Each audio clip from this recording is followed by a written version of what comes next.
Marisa, a gente interrompeu a nossa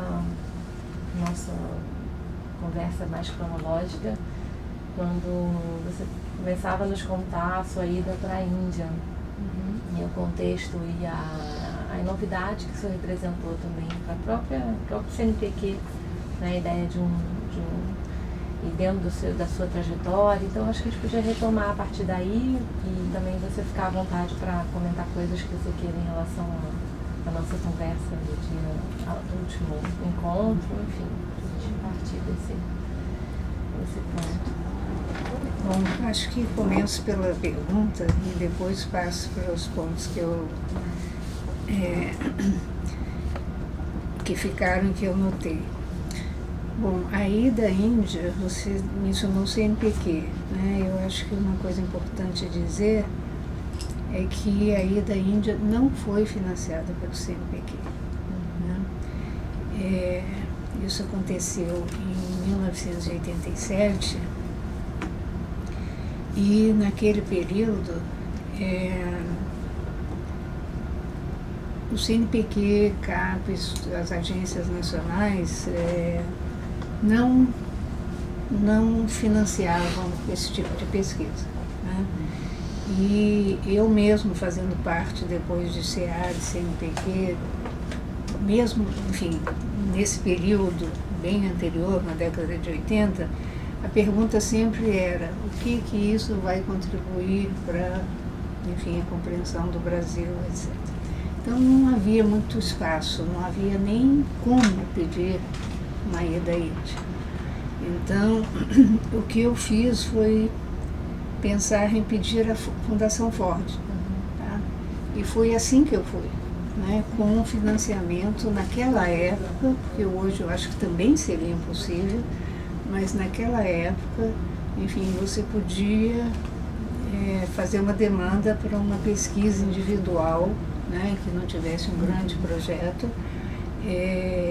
E eu tive uma grande sorte, que foi contar com a presença na Fundação Ford do Peter Fry. Então, Peter, enfim, eu não me lembro exatamente se aceitaram, pediram que eu viesse fazer entrevista, alguma coisa assim. Eu sei que eu estava no Rio e fui à Fundação Ford e conversei com o Bruce Bush e com o Peter Fry. E então recebi $8.000 para fazer essa pesquisa. E foi com esse recurso que eu fiz a pesquisa na Índia.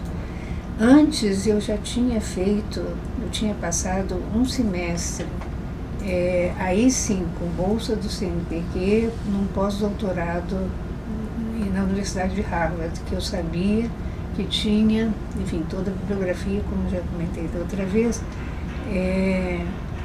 No caso de uma pesquisa sobre antropologia na Índia, eu nem precisava ir à Biblioteca Central. A biblioteca, a Tozer, que é a Biblioteca de Antropologia da Universidade de Harvard, tinha absolutamente tudo. Né? Então, praticamente, eu fiquei na Tozer pesquisando, enfim, livros e artigos e revistas, né? E isso em 86, né? Em 87, então, fui para a Índia, onde eu fiquei pouco tempo, 6 semanas. Tá? Não foi uma pesquisa longa, não. Mas eu já tinha realmente todo o material e tudo que eu precisava, o que eu queria conhecer, né? E as pessoas que eu queria entrevistar, etc. Né? Então, enfim, então foi esse o caminho para chegar até a Índia naquela época. Por que a Índia? Aí é tranquilo. Eu acho que eu já comecei a falar um pouco sobre isso quando eu defendi a minha tese de doutorado. Eu comentei como Stanley Talbaia leu a tese e, naquele momento, ele já acenou com uma comparação. Por outro lado, também, eu já tinha assistido uma palestra do Trilok Mahadan, um professor hoje aposentado, emérito, hoje, mas ainda ativo, na Universidade de Delhi, e eu já tinha colocado alguma coisa, enfim, do pouco que eu conhecia na época da tese, né? E ao longo do tempo eu fui percebendo que era importante ver na Índia, tá, como é que os antropólogos se viam o problema que eu tinha levantado, né? Que era, enfim, nós acabamos de assistir a conferência do Luiz Fernando Dias Duarte, mas que era suscitado pelo Louis Dumont, né? A ideia de que a antropologia só se desenvolveria em países e em contextos em que a ideologia individualista dominasse, né? E como eu tinha, ao ouvir o professor Madan, que enfim, a antropologia na Índia ia bem, obrigado, e eu quis saber, enfim, como é que, enfim, numa sociedade, enfim, idealmente ou supostamente hierárquica, como é que a antropologia se desenvolvia, né? E ao começar a ler sobre antropologia na Índia, aí eu percebi uma série de coisas muito interessantes que nos centros, vamos dizer, metropolitanos, dos quais a gente acaba herdando, né? A visão era muito diferente se você se colocasse na Índia, né? Ou da perspectiva indiana. Então, o Dumont naquela época estava totalmente em voga, né? Todo mundo lia, conhecia, usava as ideias de individualismo, holismo, etc. Mas perdi um pouquinho, deixa eu ver. E, enfim, uma das questões, então, era o fato de que, ao ler o Dumont, eu comecei a perceber que ele citava muito os Srinivas, tá? Enfim, o nome do M.N. Srinivas, tá? Aí eu fui ler os Srinivas. E ao ler os Srinivas, eu percebi que os Srinivas e o Dumont tinham tido um diálogo de mais de 20 anos, né? Em posições opostas, ou vamos dizer, diferentes, né? E aí eu quis saber por que eram diferentes e por que, enfim, ficavam discutindo e um rebatendo o outro durante esse longo período. E a gente, quando lê o Dumont aqui, não tem ideia, né, do quanto esse diálogo provavelmente foi fundamental para o próprio Dumont. Os dois, né? Então, esse foi enfim, foram consequências, né, foi uma das consequências do fato de eu me deslocar, né? E eu só podia me deslocar porque estava no Brasil, né? E, obviamente, na Índia, enfim, eles ficaram felicíssimos, né, em termos de abrir uma porta, né? Porque, na verdade, era uma porta que eu estava abrindo do Brasil, mas não só do Brasil, né? Porque, enfim, isso aí tem que ser dito.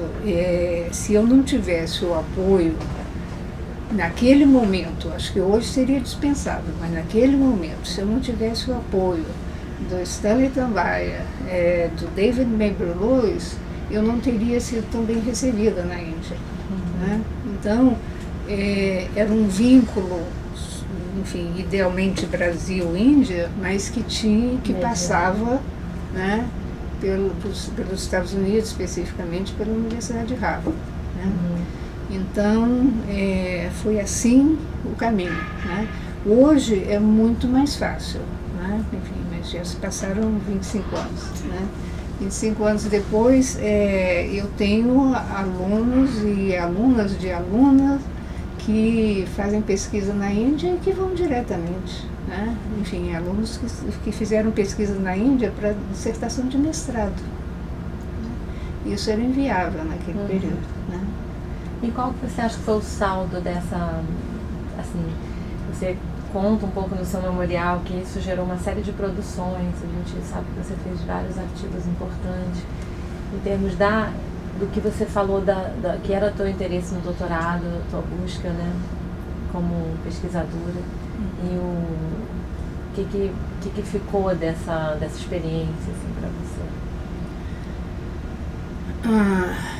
É difícil dizer exatamente o que ficou, porque eu acho que foi fundamental.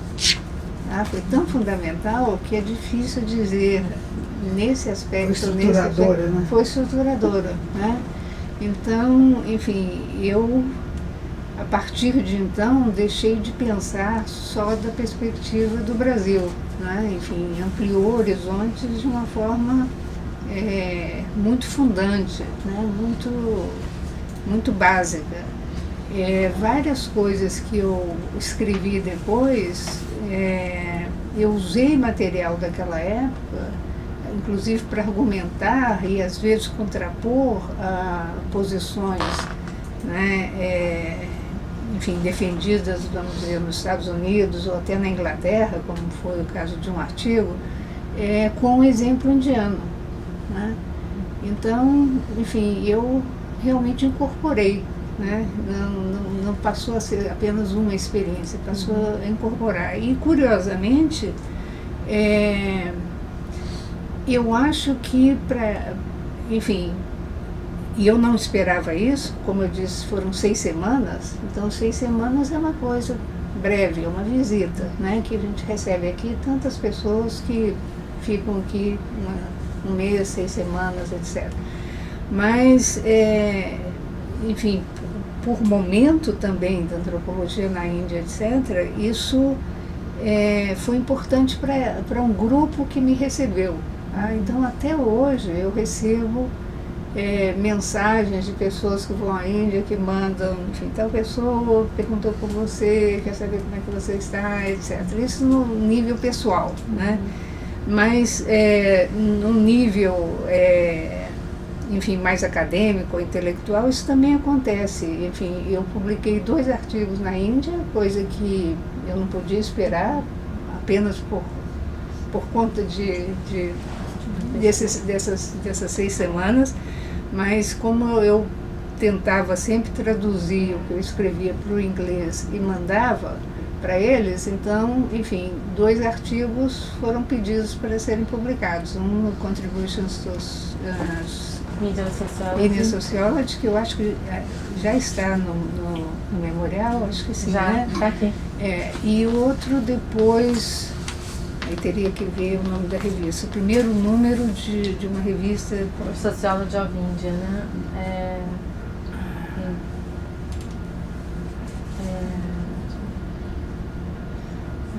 Não está no memorial não, porque foi depois.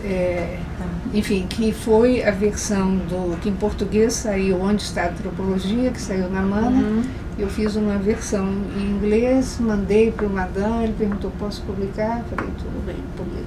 E alguns antropólogos, para minha surpresa, citam o artigo da Contributions to Indian Sociology como, enfim, uma coisa nova, enfim, uma visão do Brasil sobre a Índia, que eu tinha entendido muito bem, o que acontecia lá, etc. Foi uma grande, continua sendo uma grande satisfação, né? Eu queria até te fazer uma pergunta que tem um pouco relação com isso.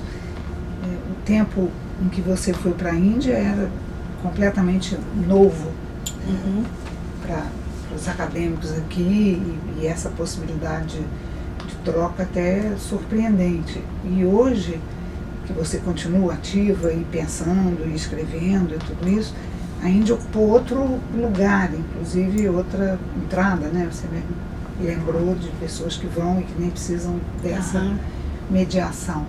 Você, olhando as descobertas ou a sensibilidade daquele momento e as questões que são postas hoje, você acha que elas são uma sequência, mudou muito ou continua tendo esse interesse? Como é que você vê essa valorização hoje dessa troca para aquela experiência que você teve? Bom, eu acho que a troca hoje tem uma dimensão a mais e uma a menos, tá? Do que a minha. A mais é uma dimensão mais política, tá? No sentido de unir experiências, enfim, que hoje se chama Sul-Sul, né? A relação Sul-Sul, que inclui Índia, África do Sul, Brasil, né? Vários projetos que têm esse vínculo. Então, eu acho que é uma dimensão a mais, a ideia de antropologias mundiais enfim, entre parênteses, né, para mim a antropologia desde aquela época é uma só, né, com várias, enfim, não é à toa que o título é uma antropologia no plural, né, mas é uma antropologia, não várias antropologias, né. Isso já leva para o segundo ponto, que eu acho que é a menos, que é o fato de que a mim não interessava, vamos dizer, não é que não interessasse o lado político, mas é um lado da política da teoria, tá? Que é diferente do lado político, como é que eu colocaria? Geopolítico, enfim, nesse sentido. Então, eu acho que enfim, tem a mais e tem a menos, eu acho que a minha ambição era muito grande, né, em termos de fazer uma política da teoria, né, de como teorias são geradas em diferentes contextos. Né. Quer dizer, a teoria era o centro. Era o né? centro. E hoje talvez a política seja. A política seja fazer o centro. Política contemporânea. Isso. Quer dizer, eu não vejo como isenta de uma dimensão política o que eu fiz, não, mas é uma dimensão política no nível teórico. Tá? E você colocou a tua pergunta, que era responder talvez a provocação do Dumont sobre é possível fazer antropologia num país hierárquico. Qual foi a tua resposta para esse... Eu penso que a resposta já está talvez, enfim, agora a memória vai... talvez já esteja na tese, tá? Na própria tese de doutorado, em que no último capítulo eu mostro como Dumont, ainda não usando a Índia, mas já era o caminho, como Dumont também, o pensamento dele também se desenvolveu num determinado contexto ideológico, tá? Em que, enfim, a universalidade é um valor, né, da própria França. Então, ele também, num certo sentido, tinha uma dimensão, entre aspas, nacional, né? Só que o nacional francês já é universal, né? Como dizia Antônio Cândido, né? E a gente acatou isso, né? Nós brasileiros, enfim, a tradição, eu acho que acatou a ideia de que, com várias exceções, obviamente, boas exceções, mas a maioria, acho que até hoje, imagina que, enfim, o que é feito na França, o que é feito nos Estados Unidos, etc., já é universal, né? Sem nenhum questionamento. Então, enfim, a antropologia na Índia, ela se desenvolve, obviamente, num determinado contexto no qual, naquela época, enfim, questionar o Ocidente era um problema e uma questão central, né? Então, você tinha, por exemplo, o Beroy trabalhando com Goethe, tá? Enfim, é uma coisa que você não pensaria, um indiano, enfim, fazer uma reflexão sobre um filósofo ocidental, mas esse era um projeto, né? Um projeto de estudar populações fora da Índia. E na Índia também, né? Violência, né? Questão das castas, etc. Né? Então, e a Índia, a gente pensa ou pensaria, né, que a Índia é um lugar fechado e isolado do mundo, e obviamente não é. Né?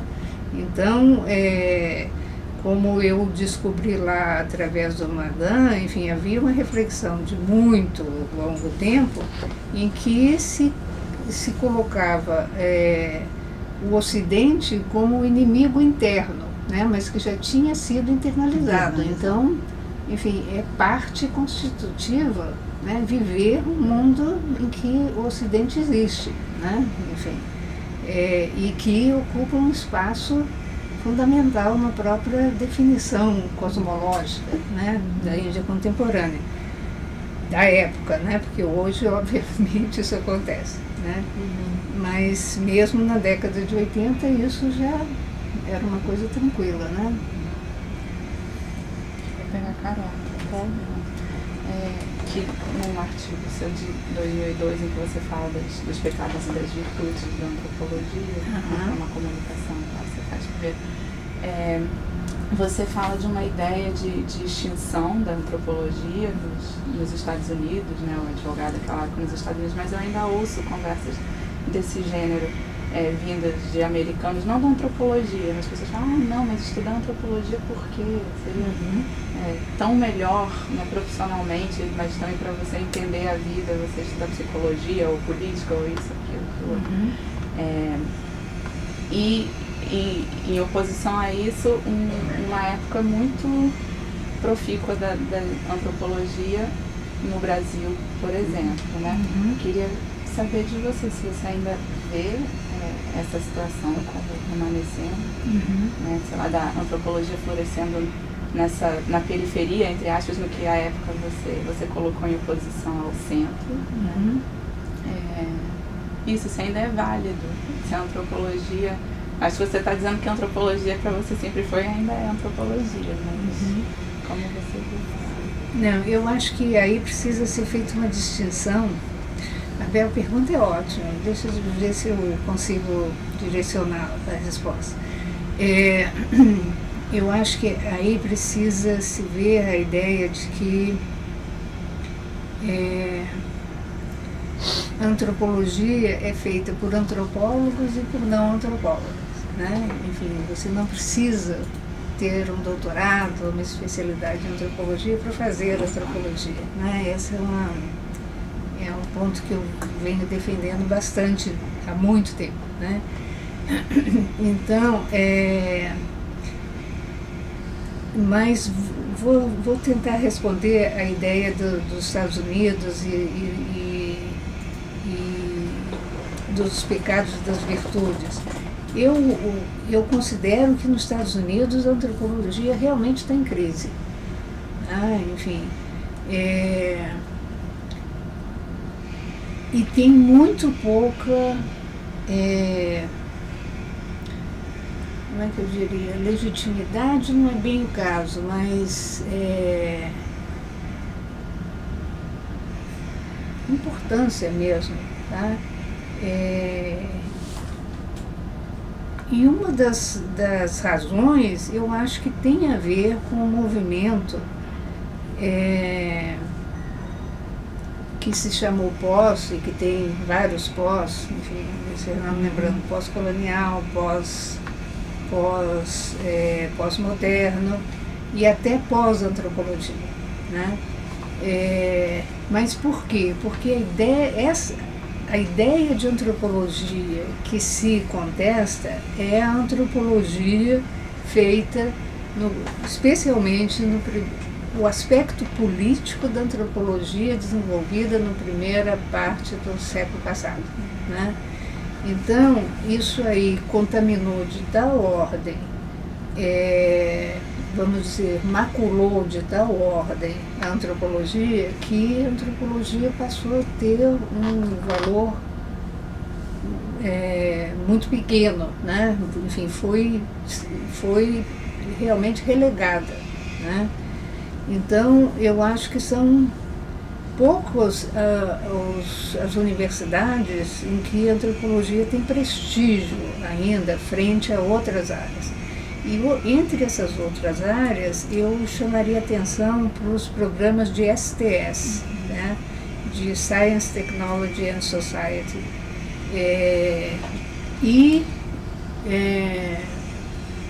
Vamos ficar nesse, tá? Que, enfim, incluem hoje uma grande porção de antropólogos, né? Mas que não formam mais antropólogos. Então, eu vou mencionar dois mais próximos, que eu deveria mencionar até três, porque aí já saem do STS.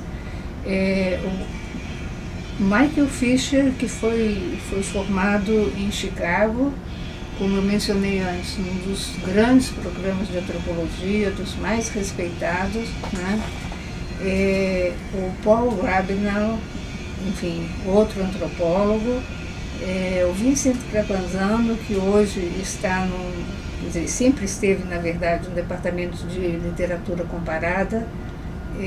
Então, os antropólogos, vamos dizer, desta era, da década de 80, não se reproduziram, não reproduziram alunos nos departamentos de sociologia, estão ensinando em outras áreas, eles migraram para outras áreas, né?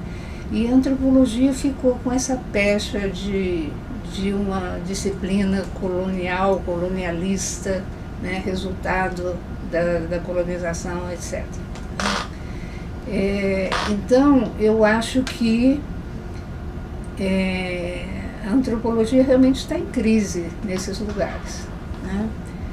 O que não significa, enfim, ao mesmo tempo, no Brasil aconteceu o oposto, né? A sociologia parece ter perdido algum terreno para a antropologia, né? Em termos de reconhecimento, prestígio, né? Visibilidade. Hoje está muito mais com a antropologia do que há 20 anos atrás, né? Que essa visibilidade, esse prestígio, etc., era da sociologia mais do que da antropologia, né? Então, você tem que realmente, ou você se situa num lugar, né, ou você define uma forma de conhecimento, né, que você adota independentemente dos rótulos, tá? E aí vem uma longa briga que eu tenho com os rótulos, né? Enfim, funcionalismo, estruturalismo, pós-modernismo, etc., né? Porque as pessoas não vivem se rotulando ou, enfim, normalmente a rotulação é dada depois ou por alguém que quer abrir um novo espaço e cria um novo rótulo. E aí, enfim, procura, né, dizer que está fazendo uma coisa nova, né? Então, e para mim a antropologia não é nem o que se faz nem nos Estados Unidos, talvez seja muito mais do que se faz no Brasil mesmo, tá? Hoje, né? E aí eu aproveito só para fazer o gancho com a pergunta da última vez, em que se perguntou, já não me lembro quem foi, como é que eu tinha orientado várias teses em várias áreas nas quais eu não fiz pesquisa, né? E eu saí daqui e pensei, bom, isso é tão tranquilo de ser explicado, mas que é tão naturalizado que a gente custa a expressar, né? Então, eu acho que é fundamental para a minha geração, ou pelo menos foi para mim, não sei se posso generalizar para a geração, mas eu fui formada nesse período, né, da década de 70. Então, Lévi-Strauss era uma referência fundamental. E o que ficou do Lévi-Strauss, eu acho, para a minha geração? Eu quero depois voltar à questão dos Estados Unidos e a sua pergunta. Mas o que ficou para mim, né, e eu acho que para várias pessoas da minha geração, como algo que foi internalizado? O fato de que você pode estudar qualquer manifestação humana, né? Como eu falei na homenagem ao Gilberto, o Lévi-Strauss traz essa ideia, né, de que uma mensagem otimista, que a antropologia não vai terminar enquanto houver diferença entre os humanos, né? Enquanto houver diferença entre os humanos, e isso não se espera que termine, haverá sempre espaço para antropologia. Eu acho que essa perspectiva eu vejo como a minha, tá? Enfim, é certo que eu bebi do Lévi-Strauss, enfim, e fiz o meu coquetel, mas isso passou a ser uma forma de ver a antropologia. Então, eu me sinto à vontade para orientar outros temas que eu nunca tenha eu mesma pesquisado. Porque será uma concretização empírica desse postulado. Por outro lado, eu não oriento qualquer pessoa que chegue, que quer, enfim, tenho tal preocupação. Você pode me orientar? Não, enfim, todos os meus orientandos, pelo menos, enfim, de doutorado e de mestrado também, fizeram 2 cursos comigo que eu considero fundamentais para a gente ter um diálogo, que é qualquer curso sobre teoria antropológica, tá? E o curso de análise de rituais. Tá? Então, o que une todas essas teses e esses orientandos é uma visão teórico-analítica, tá? Que nós compartilhamos e a partir da qual nós podemos conversar e dialogar. Tá? Com isso, os dados empíricos são submetidos a essa perspectiva analítica. Né? E isso torna possível essa, vamos dizer, essa multiplicidade de temas. Tá? Então, enfim, só para dizer que, enfim, não é algo aleatório. Na verdade, são pessoas que, depois, às vezes, de fazer o curso de rituais, que é um curso analítico, apesar desse nome, né, enfim, que parece temático, e esse é um dos problemas que eu tenho, as pessoas veem, rituais, aí vem, enfim, de várias áreas, até que eu digo que essa é uma perspectiva de análise etnográfica, né? Então, enfim, e aí, na medida que existe esse chão comum, né? É isso mesmo. Aí a gente pode trabalhar. Né? Então, eu queria fazer uma pergunta que eu acho que vai voltar à pergunta da Arbela.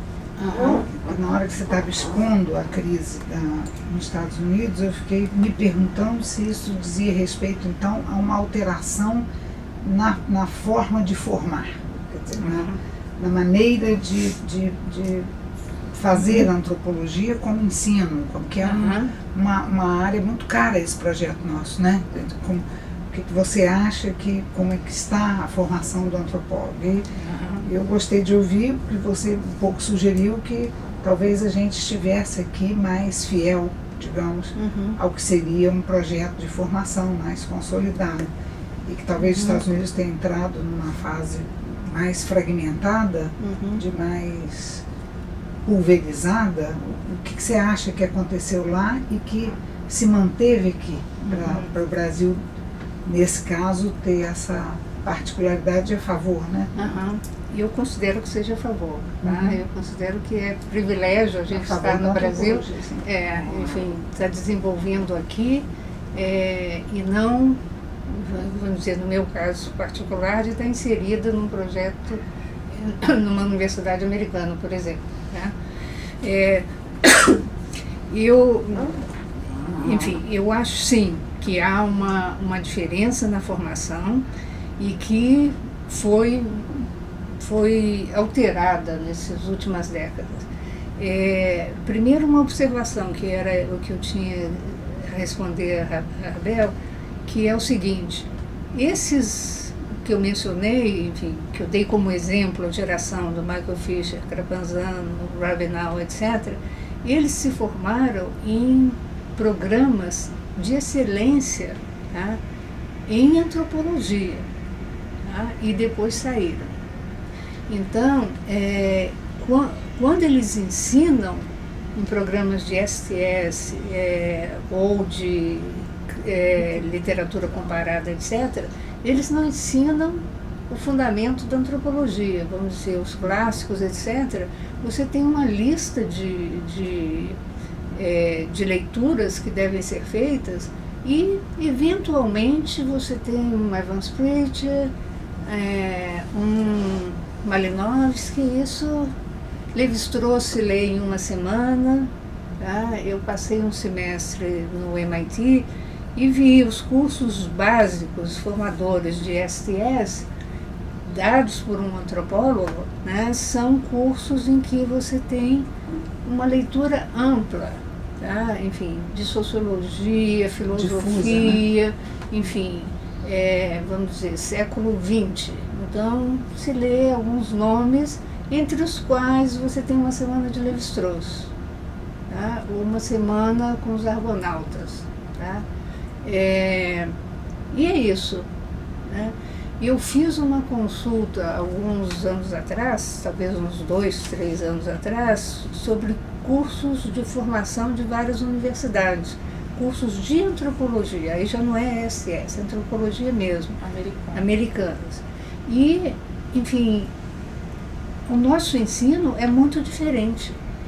O ensino de lá enfim, já começa com pós-colonialismo, enfim, isso já entranhou. Né? Como começa com pós-colonialismo, obviamente todos os autores clássicos são relegados, enfim, a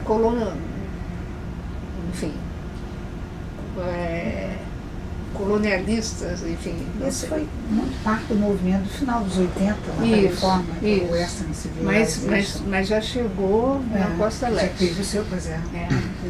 Então, muita coisa está começando assim, está aqui também. Eu acho. Tristeza, então. Faz uma pesquisa. Acho que sim.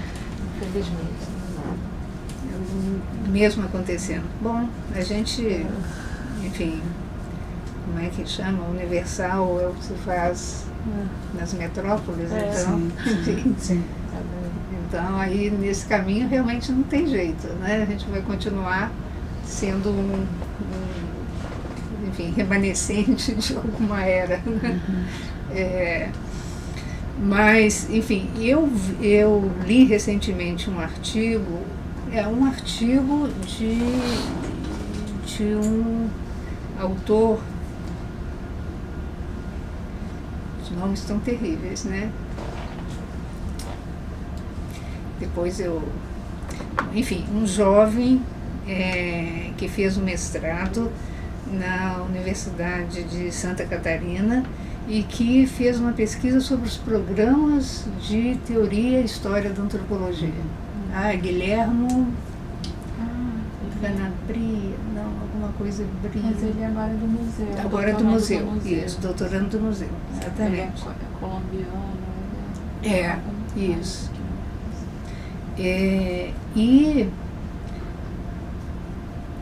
E o quadro que ele deu é muito triste. Não porque se fala em pós-moderno, etc., começa pelos pós-coloniais e depois se vai ler. É muito triste num outro sentido, que é o fato de que se dá curso, a maioria dos programas, segundo ele, quando entrevistados, os professores são muito reflexivos sobre a história, a teoria antropológica, etc. Mas na hora de ensinar,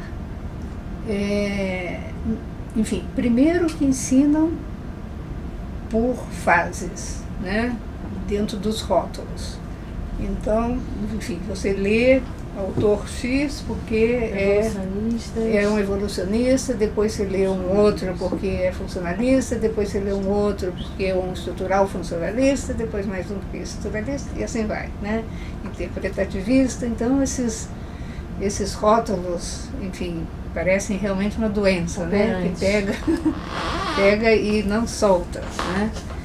Mas pior do que isso é o fato de que os novos alunos dessas novas gerações não estão lendo as monografias, estão lendo comentários sobre, né? Então, ao invés de ler o Malinowski, os Argonautas, Pacífico Ocidental, que pode ter sido feito, que obviamente foi feito numa época colonial, etc., mas que ainda tem bastante a nos ensinar, né? É como se, enfim, nesses pecados e virtudes, os pecadores têm muito a nos ensinar, né? Porque pecaram, entre outras coisas. Não pudesse mais ler o Marx pela queda do socialismo real. Exatamente. É quase isso. É. Você transfere uma circunstância para um legado, né? Isso. Então você... É lógico que ele fez parte, viveu, enfim, fez pesquisa em 1914, 1918, etc., naquele contexto, etc. O que não significa que a obra dele não tenha valor para nós hoje, né? E aí tem um dado curioso, porque, enfim, os não antropólogos dão muito valor ao Malinowski, tá? Enfim, linguistas, filósofos, etc., vão lá, o Polanyi, né, deram muito valor ao Malinowski, enquanto, né, os antropólogos denegriam, né? E aí, curiosamente, um dos novos autores, que hoje talvez não assinasse o que escreveu, mas enfim, o Bruno Latour, em 96, escreveu um artigo dizendo o que seria o mundo de hoje sem os novos, qual o termo que ele gosta de usar? Enfim, sem a antropologia e as novas agências que foram trazidas pela antropologia. O que seria o mundo hoje sem o Kula? O que seria o mundo hoje sem, enfim, uma série de... Hoje não sei se ele assinaria esse artigo, mas é um artigo, enfim, muito enxuto, escrito para o boletim da American Anthropological Association, que naquele ano, 96, tinha como tema antropologia como ciência. E ele escreve um boletim, um artigo, eu estou chamando de artigo, mas é uma comunicação, uma coisa de... A gente transcreve, são 6 páginas.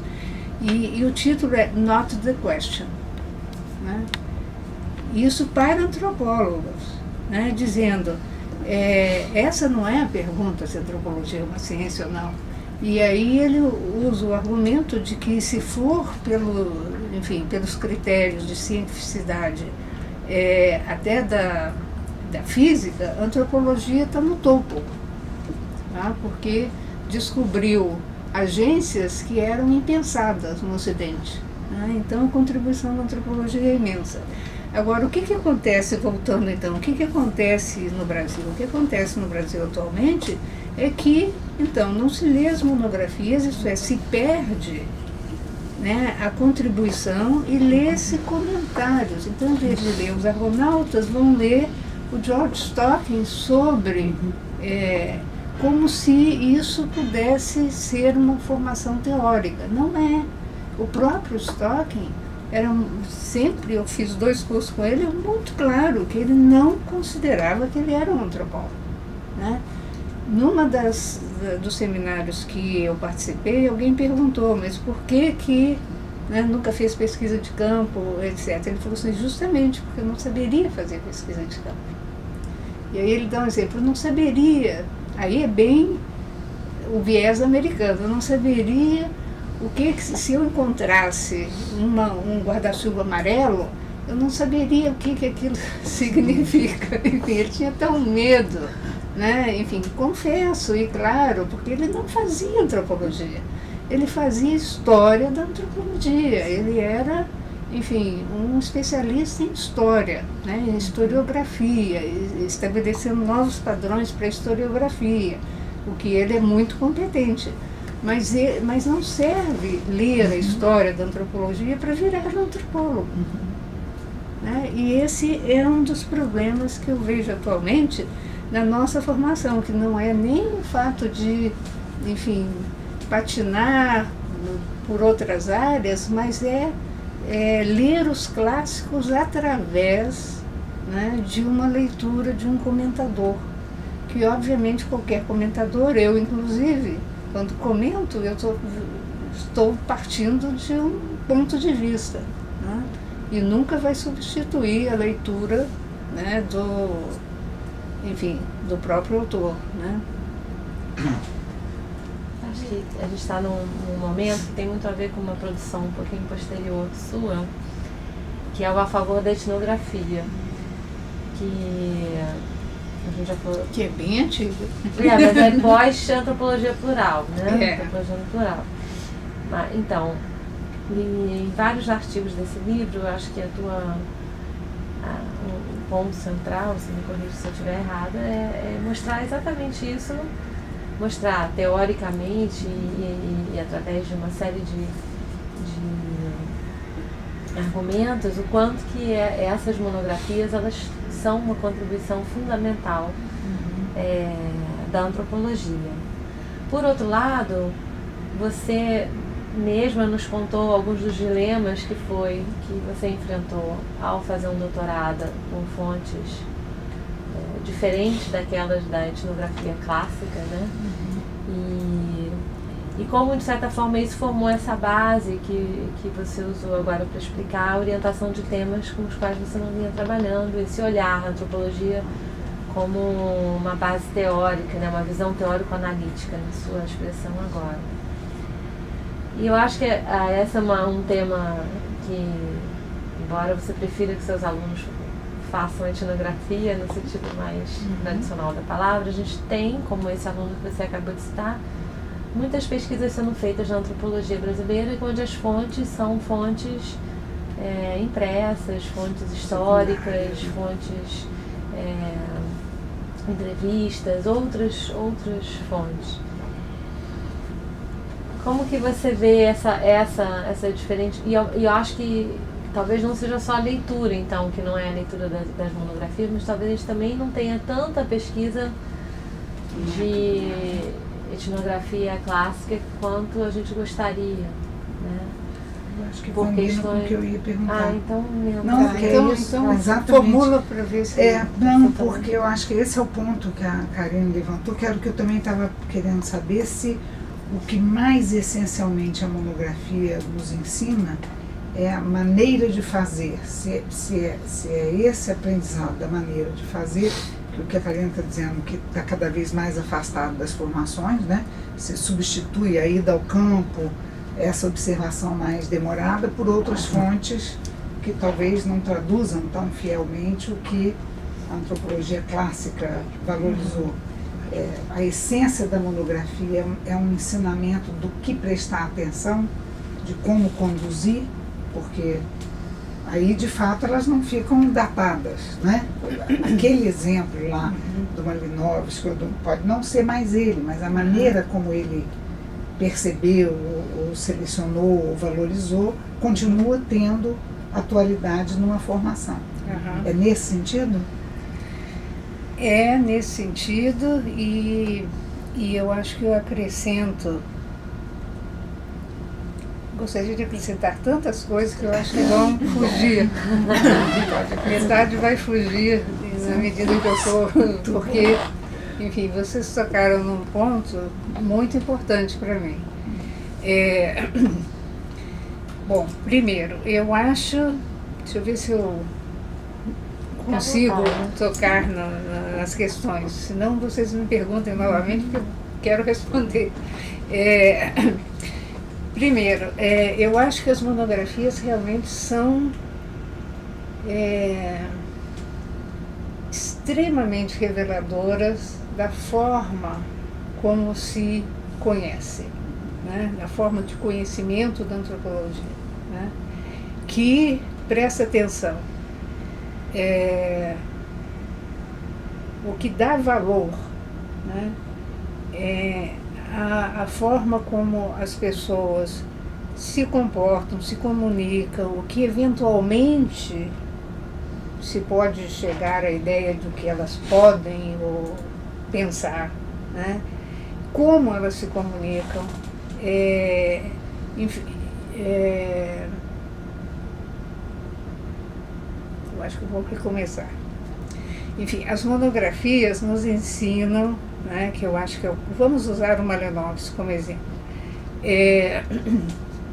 com todos os pecados que a gente encontra, né, vamos dizer, nos Argonautas, né, inclusive várias idas e vindas que ele, enfim, ele diz, ele se contradiz, nada disso importa, tá, ao final, porque isso é da natureza da pesquisa antropológica, só que está revelado ali. Tá? Ninguém sabe uma coisa escrita, pronta e fechada, porque isso não existe, né?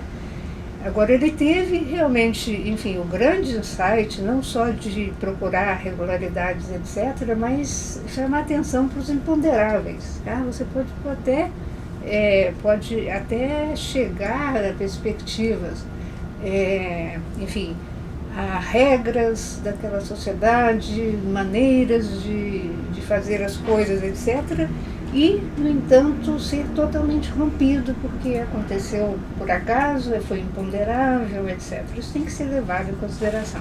Né?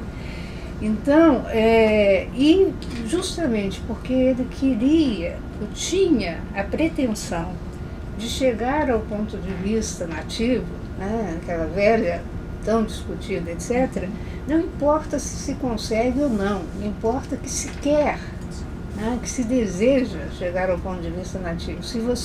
Aí você tem a humildade de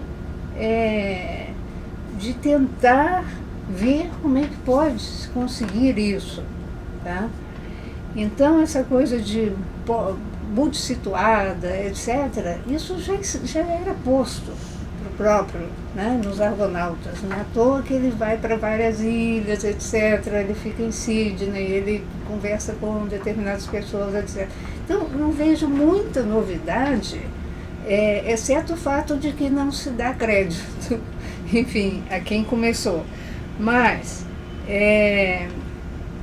então, eu acho que essa pretensão, né, essa ambição da antropologia, que não importa se é ou não realizada, de ouvir o ponto de vista nativo, de chegar a esse ponto de vista nativo, eu acho que é fundamental.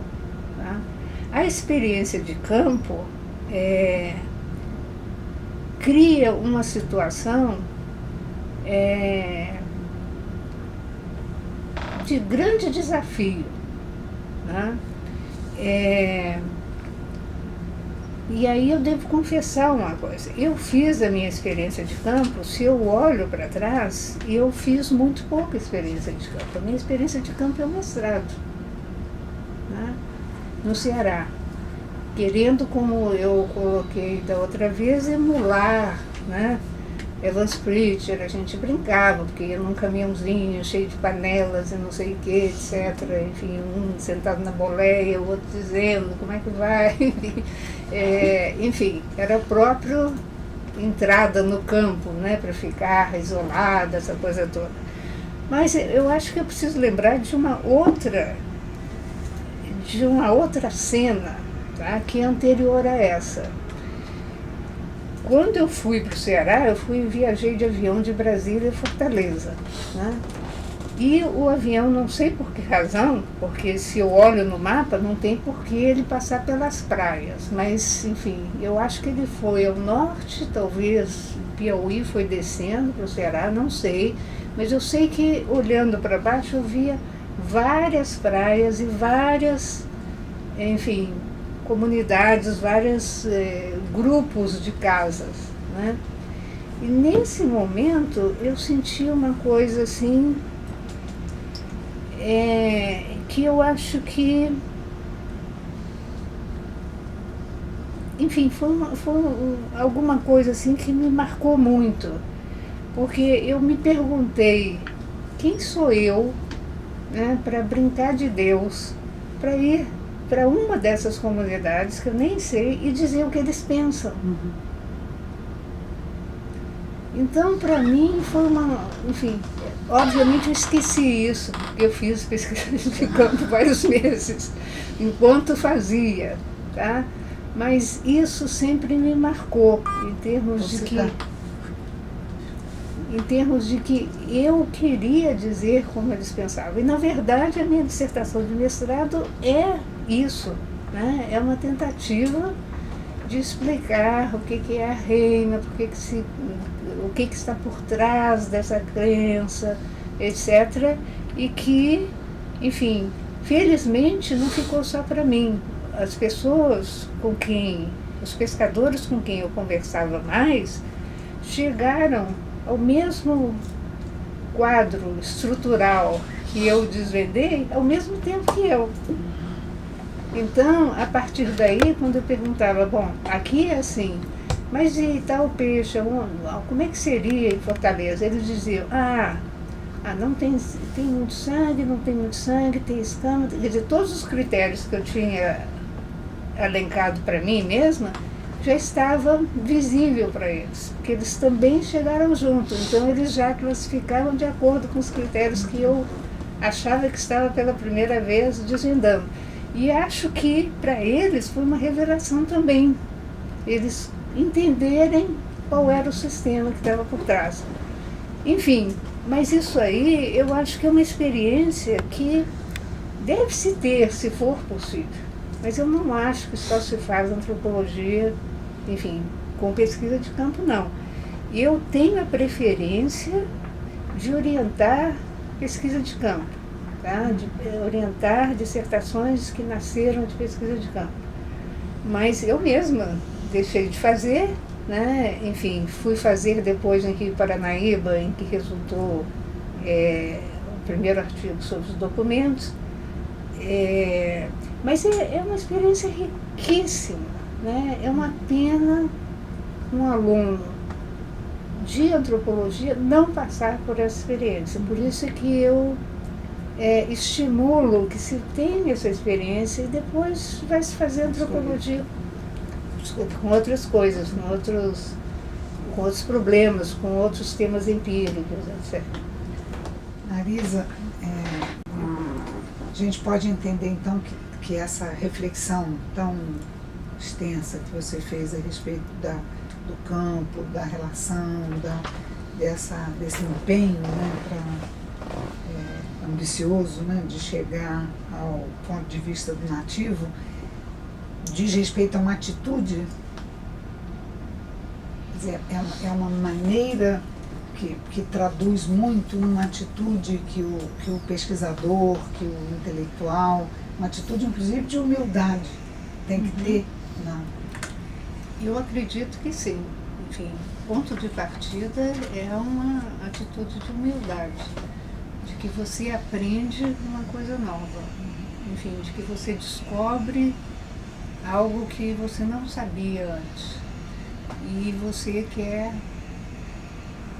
enfim, mostrar a complexidade ou acrescentar elementos na complexidade do que já se conhece, acrescentar mais alguma coisa, né? E eu acho que esse é um pouco o caminho, né, para a antropologia ir refinando, na medida que ela vai trazendo à tona e vai analisando outras manifestações que não são, enfim, naturalizadas ou até desnaturalizar algumas delas, você vai contribuindo para alargar esse universo, né, de compreensão do mundo, né, em última instância. Então, perguntei isso porque eu encontro isso muito no Weber. Não, mas o Weber enfim, é uma atitude diante do conhecimento, uma atitude do cientista diante do conhecimento. Exatamente. Né? Não, procurar Weber... o sentido mesmo que é conferido pelos atores. Não, perfeito. Eu acho que, enfim, o Weber não está na linhagem reconhecida da antropologia, mas, obviamente, enfim, é o interlocutor de vários antropólogos, né? Desde o Dumbon, Tambaia. Eu cheguei a escrever sobre isso, Geertz, etc. Né? Enfim, todos têm um diálogo com Weber, embora a gente, enfim, em termos de linhagem, pense Durkheim, que começa, etc., mas, enfim, quando não, depende de quem, enfim, agora está tem muita visibilidade de começar uma genealogia a partir do Tarde, né? Então, enfim, mas seja como for, o Weber fica um pouco afastado e, na verdade, é fundante. A gente lê o Weber, um antropólogo lê o Weber e se reconhece ali, né?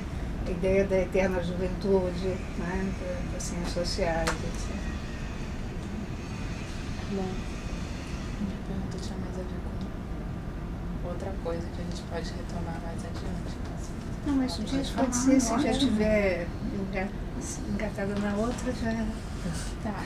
Uma tem a ver com o que a gente falou antes, você retomando essa ideia da extinção, entre aspas, da antropologia, ou seja, uma crítica muito forte à antropologia, que você disse que estaria ligado à antropologia moderna, digamos assim, aquela antropologia que vem junto com rótulos como colonialismo, imperialismo, etc., né? Mas que foi tão fundamental, né, para a disciplina. Mas no mesmo texto, esse das virtudes, virtudes e pecados e virtudes, você deixa um indício para pensar outra coisa. Você fala da antropologia entrando, se beneficiando e se constituindo de outras disciplinas, né? Você falou disso agora também. Essa ideia de desimportância da antropologia ou de não legitimidade não passaria por aí também? Porque se você quer estudar uma antropologia da política, então não é melhor você estudar ciência política? Eu não sei se isso está no debate, é uma pergunta mesmo para você. Nos Estados Unidos ou em outros lugares em que a antropologia eventualmente tenha perdido algum prestígio, essa faceta menos antiga, né? Não entraria nesse questionamento da disciplina, o fato dela se constituir tanto na interação com outras disciplinas. Isso eu não acredito não, que seja pela interação com outras, porque isso foi sempre fonte de enriquecimento da antropologia, né? Enfim, e como eu acho que aí é o momento talvez da gente fazer uma distinção da antropologia como forma de conhecer e da antropologia institucional, porque eu acho que o que está em crise é a antropologia institucional nos Estados Unidos. Não é que as pessoas deixaram de ser antropólogos ou de pensar como antropólogos, tá? Eu acho que é a forma como ela está sendo institucionalizada e qual não é nem como está sendo rotulada, né? Então, você, por exemplo, dá um curso de teoria antropológica em que você tem uma lista de 15 monografias, é totalmente aceitável e eu diria muito bem-vinda no Brasil. Se você tentar fazer isso nos Estados Unidos, é impossível. É impossível, porque é totalmente incorreto.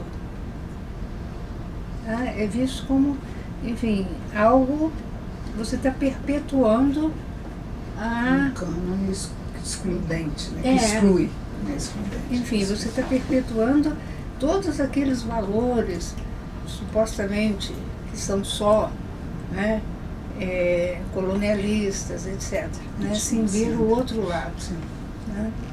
Então, isso que eu digo que hoje é muito difícil, e eu acho que é por essa razão, uma delas pelo menos, que vários antropólogos formados da forma mais canônica saíram da antropologia, né? Saíram institucionalmente da antropologia. Não quer dizer que eles não façam mais antropologia, tá? Mas eles têm que se legitimar com outros rótulos, com outras formas de desenvolver o trabalho, né? E não como antropólogo. Embora, né, eles se digam ainda antropólogos, mas eles não são professores de antropologia. Tá? Você tocou num tema agora, professor de antropologia, que eu acho que é uma das suas muitas identidades, né? E você não só fez pesquisa, a gente focou mais na formação, nas pesquisas, nos projetos, mas desde a sua volta dos Estados Unidos você começa a trabalhar como docente na UNB. E não é uma docente qualquer, uma docente que está dando esses... só até 92 são 37 cursos, né? Você elenca no memorial, imagina se a gente contar Hoje deve Eu acho que ser dobrou. 60. Não passa. Acho que Passa chega de- 80, alguma coisa assim. Então acho que esse, então, Eu cheguei a fazer uma lista em determinado momento. então acho que é uma faceta assim muito chave da sua vivência, né, como antropólogo. E acho que você podia falar um pouco de como você vê essa experiência de lecionar na graduação, em contraste com a pós-graduação, as escolhas, os desafios. Vamos ver se eu consigo pôr em palavras. Bom, eu sempre gostei muito de dar aula. Então, eu gosto muito tanto da graduação quanto da pós-graduação. A graduação gratifica muito, né? Porque, enfim, os meninos, porque essa altura já são os meninos jovens, né? Eles têm muita vontade, muita sede, estão muito prontos, né? E preparados para novos desafios, novas leituras, etc. Na pós-graduação é curioso, porque o que eu tenho notado atualmente é que, eu acho que eu mencionei isso da outra vez, que os alunos de graduação, em certo sentido, estão gratificando mais atualmente do que na pós-graduação, né? O que é um pouco triste, né? Mas isso tem ocorrido, né? Agora, durante esse período todo, enfim, até... eu acho que até 98, 99, teria que ver a data certa. Na UNB, nós dávamos 4 cursos por semestre, 4 cursos por ano, né? 2 e 2. Sendo que como não dava para todo mundo ficar na pós-graduação o tempo todo, né? Às vezes você dava um curso na pós-graduação, outro na graduação, outro semestre você dava 2 cursos na graduação. Então daí esse número elevado, né? A partir de um certo momento nós passamos para um sistema que você dá 2 cursos no semestre e 1 no outro, coisa que já acontecia em vários programas e a gente não tinha implantado ainda.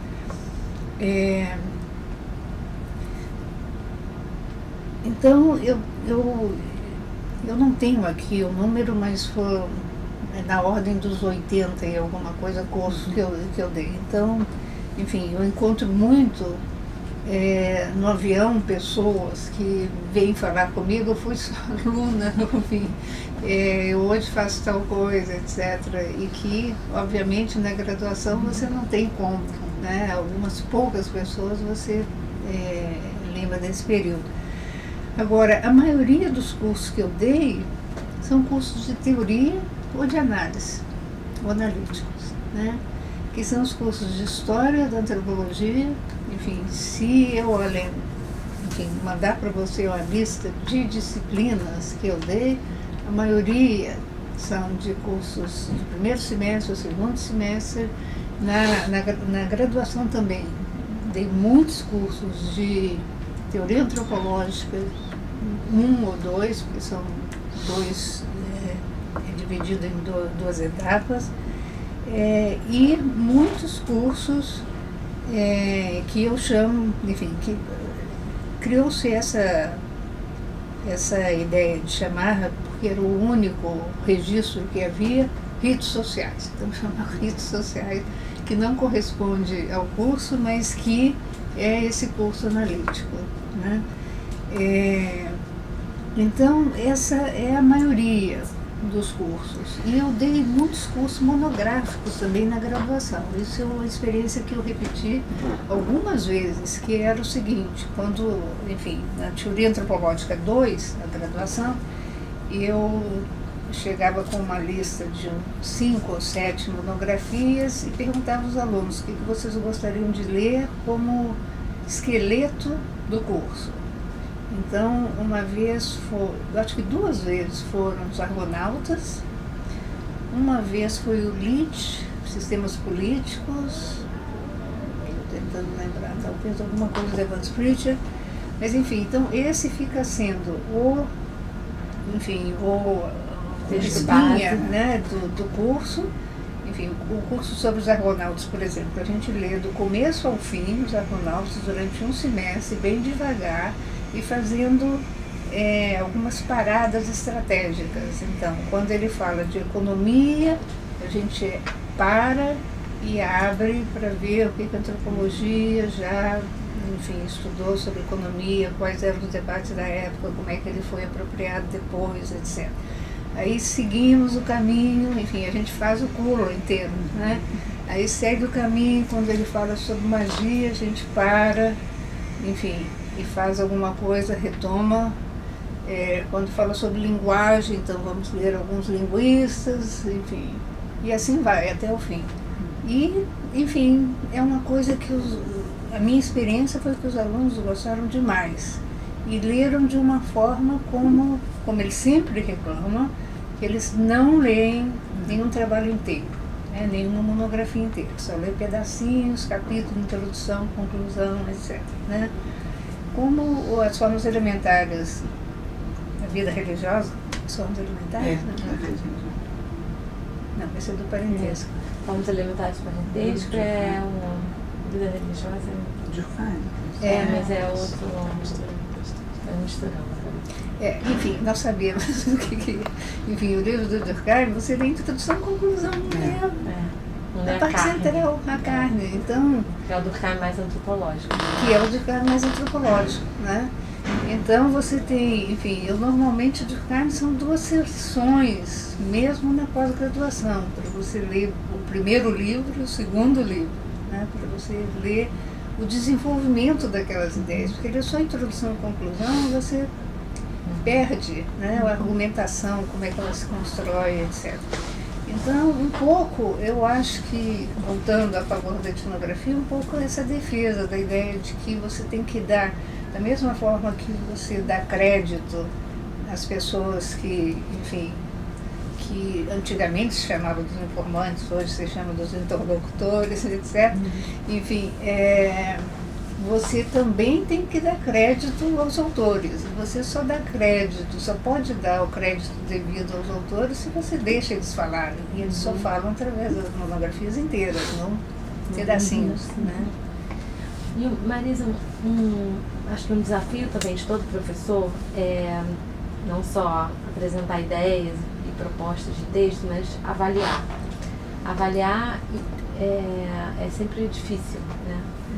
E é possível, além de avaliar no sistema mais tradicional, quer dizer, pedir, como é que você faz isso? E se é possível conciliar durante uma parte, um processo de formação, a ida dos alunos ao campo e que esse material alimente, por exemplo, um espaço de curso. Isso é uma experiência que você tem tido? Não. Como é que você tem eu nunca tive essa experiência. Nunca fiz essa experiência dos alunos irem a campo e trazerem material. Seria interessante perguntar por quê. Enfim, estou me perguntando por que eu nunca fiz isso. Talvez porque eu acredite pouco que experiências tão curtas rendam tanto. Embora, no meu caso, experiências curtas renderam muito. Tá? Enfim, como o caso da Índia. Né? Enfim, passei 6 semanas e, no entanto, me transformou. Né? E, enfim, e o resultado dessas 6 semanas na Índia, que não significou exatamente uma pesquisa de campo, mas para mim foi como se fosse. Né? Para mim esse era o espírito. Né? E eu acho que não por outra razão, dos 3 artigos que eu escrevi sobre a experiência na Índia, um deles é aquele Are You Catholic? Né? Que é a minha chegada, a minha saída, o que as pessoas perguntam, enfim, que é um pouco dessa experiência de conviver com antropólogos, né? E não antropólogos também. Né? Enfim, uma coisa que eu também percebi, só consegui perceber mais lá, enfim, o quanto é interessante. Isso é um dos artigos, né? Mas enfim, nós já estamos na antropologia a favor da etnografia, eu estou voltando para a Índia. Mas enfim, então eu acho que a favor da etnografia é muito pró-etnografia, mas muito também pró-monografias, a experiência de ver como é que cada autor construiu a sua monografia, né? Porque, embora se diga, as monografias clássicas têm um padrão, não tem um padrão, né? Cada uma é diferente, que isso revela um pouco, enfim, quem é o antropólogo material, enfim, o que eles foram estudar, qual era a visão que tinha, o estranhamento total, né? Enfim. Mas é a mesma atitude que a gente tem passando uma semana no interior, numa cidade pequena, etc. É a mesma atitude, né? Enfim, é o mesmo querer descobrir, enfim, estranhar, perceber dimensões de algo que você naturaliza constantemente e aí você de repente percebe, tem uma nova coisa, etc. O próprio contexto urbano, né? Isso. A etnografia deixou de ser essa possibilidade da experiência muito distante. Isso, que é uma coisa que eu tentei falar na homenagem ao Gilberto, né? Como é que naquele período que o Lévi-Strauss estava tentando, né, ou procurando legitimar a ideia de que são as diferenças e, enfim, o que ele chamava dos divisos diferenciais, né, entre os seres humanos, enquanto isso, enfim, acontecesse, a antropologia não desapareceria, né? Mas a antropologia como forma de conhecimento, não a antropologia institucional, né, para fazer essa diferença. Então, vamos dizer, a forma de conhecer da antropologia ou as perguntas que a antropologia se faz, né? Porque, enfim, esse é um outro aspecto que eu acho que tem muito a ver com Weber também. As perguntas é que são, né, as perguntas é que são importantes, não necessariamente, enfim, as respostas, né? Porque as respostas serão sempre provisórias até serem ultrapassadas, né? Então, só aproveitar que você falou da política, da teoria, né, e o seu trabalho de doutorado com isso. A gente falou um pouco na entrevista anterior sobre isso, porque o projeto sempre pergunta sobre, o projeto se interessa pela institucionalização das ciências sociais e o andamento delas, né, desenvolvimento no Brasil, Portugal e Moçambique. Mas hoje, né, voltando a essa história da especificidade do Brasil, mas também de uma tendência, sei lá, universalista da academia, talvez, tem essas novas regras, né, que não sei se já são tão novas assim, da CAPES em relação a publicações e, enfim, uma nova política acadêmica de cobrança das instituições.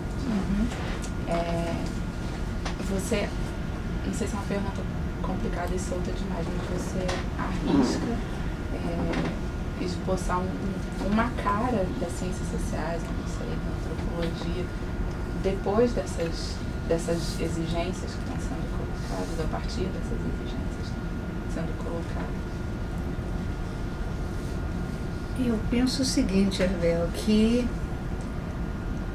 as exigências não são apenas para a antropologia, são para a pós-graduação em geral, né? Então, o que acontece na antropologia vai acontecer na sociologia, na ciência política, né?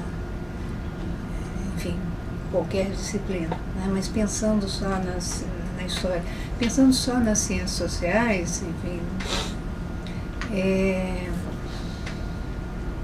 essas exigências atuais da CAPES, eu acho que respondem. Na verdade, a Helena certamente pode responder melhor do que eu, mas enfim, eu vou dizer o que eu, como é que eu vejo. Respondem a uma necessidade de quantificação né, de estabelecer regras, de estabelecer normas, etc., que obviamente vai em muito na contramão enfim, ou pelo menos briga, disputa, né, na contramão da necessidade de excelência, né? Então você tem que ter resultados imediatos, né, para entrar com os números, para se legitimar, para ter o famoso 7, né, enfim, e isso às vezes obviamente prejudica os próprios departamentos, né? É um pouco, acho que uma necessidade quase, se a gente pensa em termos do que já aconteceu no Brasil, quase, enfim, é um novo DASP, DASP da educação, não sei. Desafios da ampliação mesmo, da ampliação. Do sistema. O sistema se amplia, você precisa quantificar isso, você não pode só fazer uma avaliação qualitativa. Também, né? Então, enfim, isso muda o dia a dia das pessoas. A gente se pergunta se são possíveis monografias serem produzidas nesse ambiente. Nesse ambiente. Enfim, eu tento que continue. Mas as monografias, não necessariamente, eu não sei se isso fica claro. As monografias não necessariamente precisam ser livros extensos. Você pode ter a inspiração monográfica em uma coisa pequena, né? Então, se você pensa assim, que é a inspiração, que é a forma de conhecer, isso independe do tamanho. É diferente, por exemplo, da época dos grandes mestrados no Museu Nacional, que você tinha 1, 2 volumes, etc., né, de 700 páginas, etc. Então, eu acho que independe do tamanho, é mais... Voltamos ao ponto da formação. Voltamos ao ponto da formação. Mas você né? não acha, Marisa, que, não estou falando do estudante, mas o doutor já formado, em fase de maturidade, a gente tem pouco espaço para o trabalho de campo mais intenso, vamos dizer, não extenso, mas o intenso. Não, com certeza. Esses teus 4 cursos por ano já em si, por exemplo, já são de inviabiliza. Inviabiliza você, enfim, porque aí é nas férias que você vai escrever, que você vai produzir alguma coisa, etc. Nas férias. Nas férias. Enfim, são um sistema que, de alguma forma... já penalizava e está penalizando mais agora, mais, né? Com as regras mais apertadas. Você, enfim, recebe e-mails coletivos dizendo, enfim, prezados professores, quase que direcionando, cuidado, avaliem primeiro a publicação que você vai colocar o seu artigo, se tá, enfim, no qual esqueci o nome. 4, 3, 4, não sei. Isso, E aí você recebe pareceres recebe projetos para dar um parecer em que o solicitante, né, diz: como resultado da minha pesquisa, pretendo publicar 2 artigos no quais A1, A2, A3. E 2 artigos no quais Esse é o resultado da pesquisa. B. Eu falei, como é que pode saber com antecedência que vai... Então, isso significa o quê? Que você vai fazer 2 artigos muito bons e 2 menos bons que você vai publicar, enfim, porque praticamente você está caracterizando, né, a sua expectativa, né? Enfim, você quer publicar todos os melhores. Por que já vai antecipar dizendo, enfim, quero ficar no segundo quadros, não no primeiro, né, no top? Então, isso... Sucesso completo da atitude institucionalizada, né? Isso, enfim. Então, eu acho que isso é que, infelizmente, acontece, né? Com a ampliação, você tem que ter regra, a qualidade. Agora, eu gostaria de voltar a essa questão. Eu penso que, com todas essas dificuldades, porque, obviamente, quando eu comecei a dar aula, o mestrado eram 4 anos, né? E agora, então, enfim, a primeira tese que eu orientei foi do Trajano, do Wilson Trajano. a dissertação dele hoje poderia ser uma tese de doutorado, né? Então, você tinha um tempo razoável, né? E fez dentro do prazo, essa coisa toda. O que hoje acontece é que você, enfim, tem que diminuir a ambição, né? Em termos de espaço, mas não pode diminuir a proposta de qualidade, né? Então, enfim, por outro lado,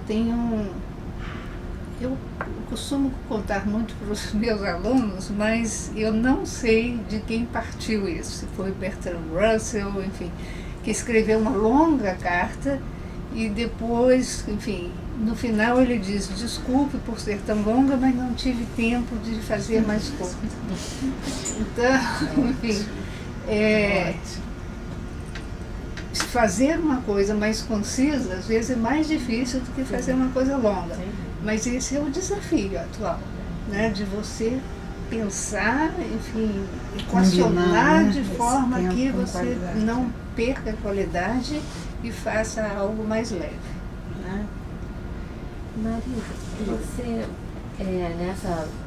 Bom, a gente não vai... Não sei se vamos poder, ou se você vai gostar de falar de cada livro. A gente tem o Teoria Vivida, que é um livro super importante, porque ele reúne artigos que já tiveram impacto quando saíram como artigos e depois como livro.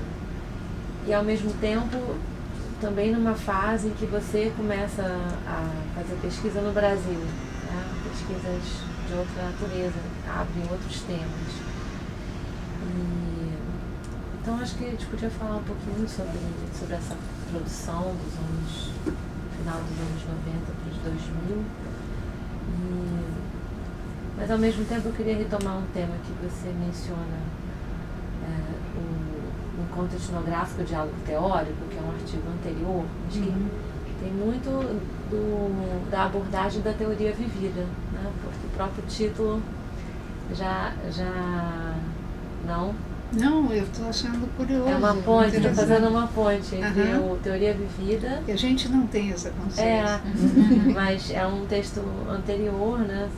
Onde exatamente esse encontro da teoria com a etnografia está presente. E você toca nesse artigo inicial, que eu estou chamando inicial, mas dos anos 80, também no tema da ética, que é um tema muito caro a vários dos seus textos. Enfim, eu abri para várias possibilidades e você... Mais possibilidades do que eu tinha consciência. Mas acho que, enfim, queria te ouvir um pouco sobre o pesquisador em meio urbano, para lembrar um pouco o projeto que a gente comentou do Gilberto e, ao mesmo tempo, os desafios que isso impôs para você, de provocar. Bom, a Teoria Vivida é 2006, né? E como você disse, reúne vários artigos, alguns estavam perdidos, enfim, eram pequenininhos, mas que eu reuni numa segunda parte várias comunicações. Inclusive, o título é talvez do menor dos artigos, em termos de tamanho, que é sobre, enfim, na verdade foi um convite do Gilberto para fazer parte de uma mesa, uma reunião, acho que Mercosul, sobre orientação na antropologia, né? E foi foi um texto que eu gostei muito de escrever. Ele quase que complementa, agora que enfim, você levantou nexos que eu nem podia ter consciência,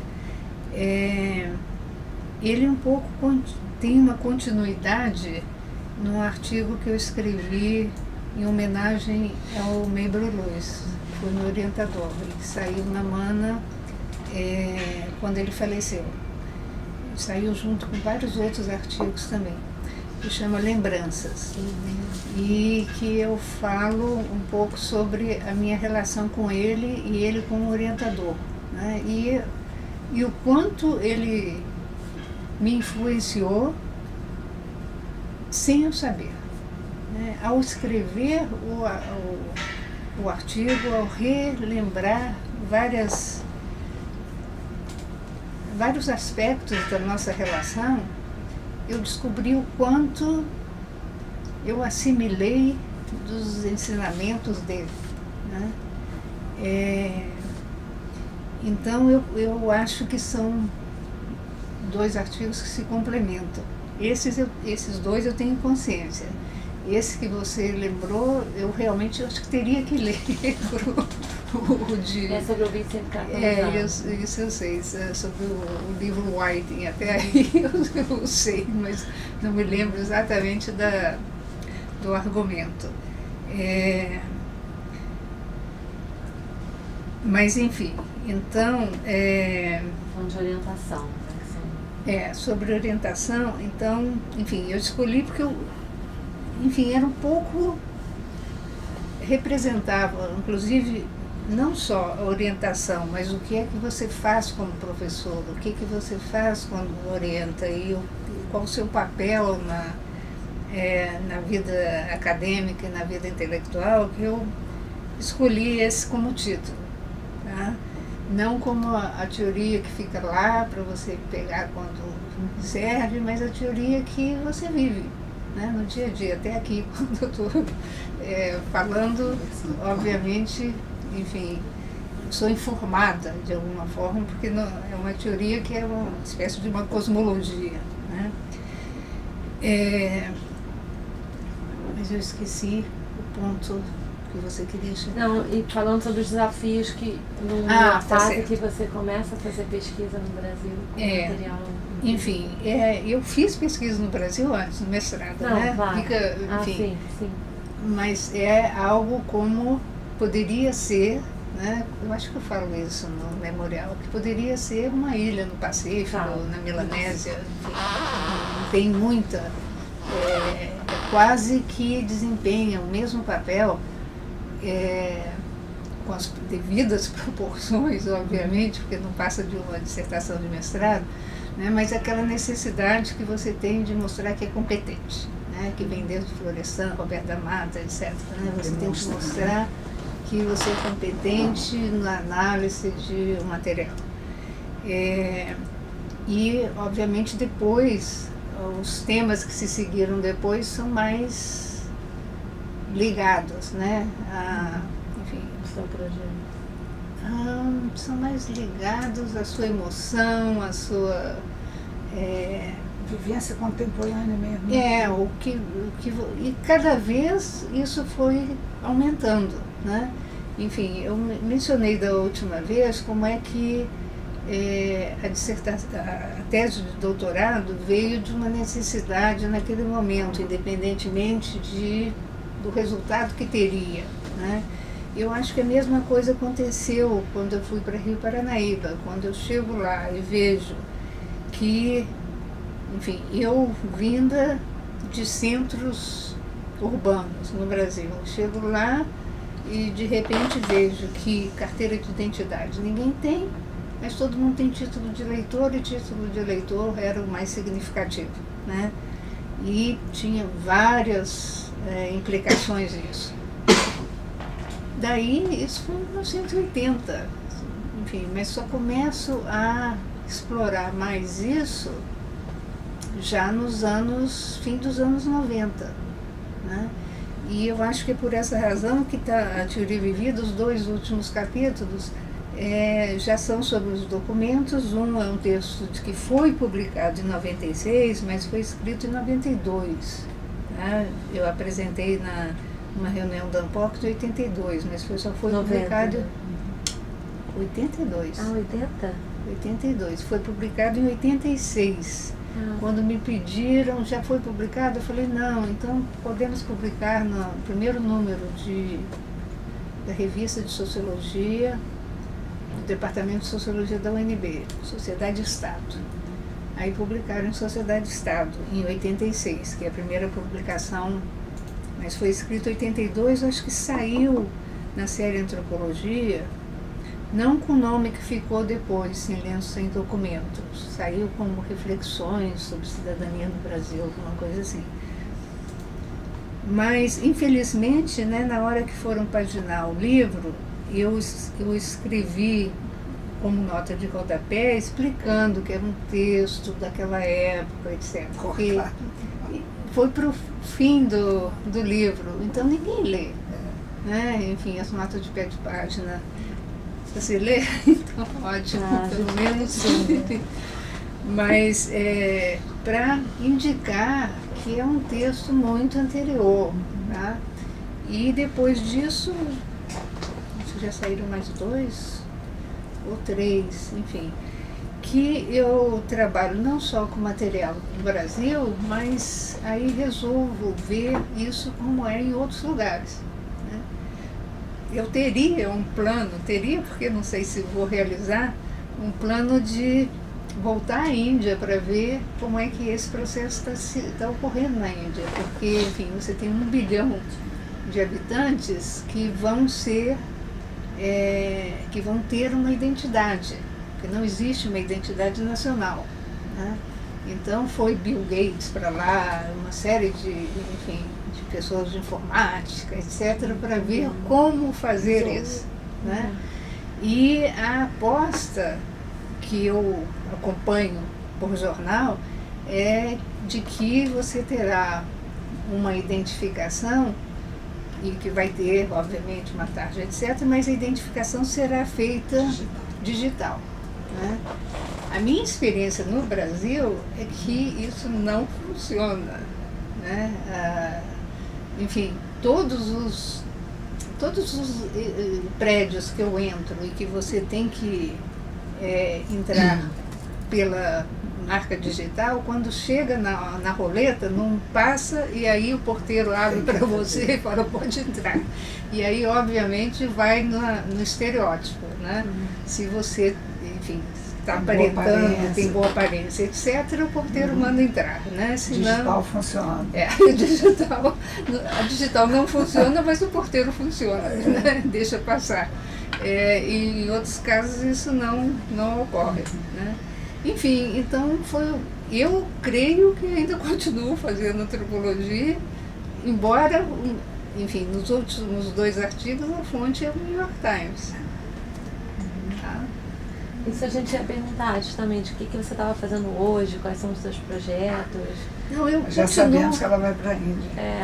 Não, eu tenho vontade de ir à Índia acompanhar enfim, como é que se faz isso, e, por outro lado, tenho acompanhado nas últimas semanas o que tem acontecido nos Estados Unidos com a ideia do Voter ID, né? A identidade para votar. E como é que os republicanos são a favor, e aí tornou-se uma coisa política. Os republicanos são a favor da exigência e os democratas são contra a exigência. Né? E, enfim, para nós isso é um pouco espantoso. Né? Quando, enfim, a gente imagina dentro da nossa vivência de que a identidade é algo que a gente vive com identidade CPF e essa coisa toda, né? Como é que as pessoas não têm identidade. Nos Estados Unidos tem pessoas que nascem, vivem, morrem e não têm identidade. Né?